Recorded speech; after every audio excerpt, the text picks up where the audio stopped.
This is how to unbox one of our electric labeling machines. So it will arrive to you with straps in place like this.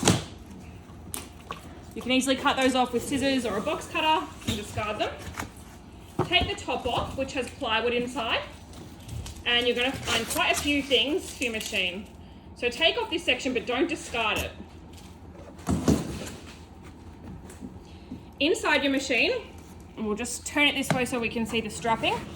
You can actually undo this strapping and make sure it's going to be reusable in future. So you don't have to cut this off. You can keep all of this strapping. Simply undo the Velcro and remove this insertion here, which was just protecting the handle. And then you can loosen off these blue straps here.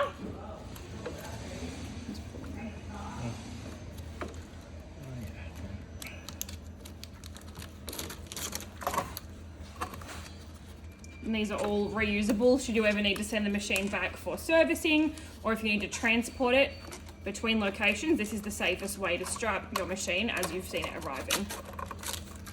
So once you've removed the strapping, you've also just got your gap sensor, which is secured inside of here for safety. It's a very sensitive little device here. And you're actually able to now lift up your machine. And when lifting your machine, we always recommend lifting from this section here and the back section, never from the handle. So we'll just turn the machine back to face us for setup reasons. So again, lifting from here and from around the back and turning. Do never lift the machine from here. This will rip the handle off. And also from here, it's just not secure enough to carry the weight of this machine, which is around about 30 kilograms or 66 pounds. So we're just going to bring it up here and take out our gap sensor, which was just sitting inside here. We'll set that one up in just a minute. But going back to the rest of the box, if we just spin around, there's actually some really important pieces in this center part here. So if you open it up, you're going to find all the miscellaneous bits and pieces. That includes your spool holders, which will sit in between the core of your label, and your spool paddle, which is going to lock off your label. So put those aside with the machine. You're also going to find a few other things inside. Depending on which machine you have, this is also where you're going to find things like the optional orientation sensor or small container adapter. And you're also going to find the manual. Because we have the Bench Deluxe, which is our machine that comes with the foot pedal, here's our foot pedal inside as well. Every machine comes with a power cord depending on what country you're from. We have many different varieties. And you've also got a spare parts kit. So these pieces all together make up the many components that come with your labeling machine. We're just going to go through some of the components that are coming with your machine. So you've got your manual here, and inside of that there's a picking list, which is a separate pull-apart page, 2 pages for our electric machines ticked off by our team. It also shows, depending on which machine you've got, what optional extras that you have. So if these are crossed out, the reason for that is because we're currently unboxing a Bench Deluxe, which does not come as standard with any of these pieces. However, if you have ordered a Bench Deluxe with a small container adapter, for example, you'd find that be ticked. So in here, there's lots of different instructions that pair alongside our online tutorial. Other things that you'll find in here is an entire spare set of O-rings, which you may never need, but if you do, due to chemical spills or wear and tear, they're all here for you to replace a full set yourself.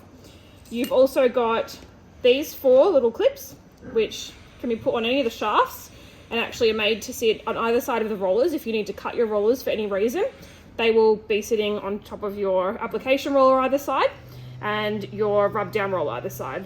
So there's these 2 rollers here and back here. And you've also got this white wheel. Now this is also something that you may never need. However, it is very handy to have. So if you do end up labeling a slightly tapered container, you can replace your rub down roller with this and it will pinpoint some pressure onto a certain area. One thing you do need, which is in here, so we'll put these spares aside for the minute, you will need this kip knob which comes with it. This kip knob just screws into the back here. And that's what's going to help us control the height of our labeling machine. Screws in quite a long way. So keep going until you feel the resistance. There we go. And that's stopping it from sliding now. And you've got these two spools which go inside here. Face it evenly inside your roll of labels.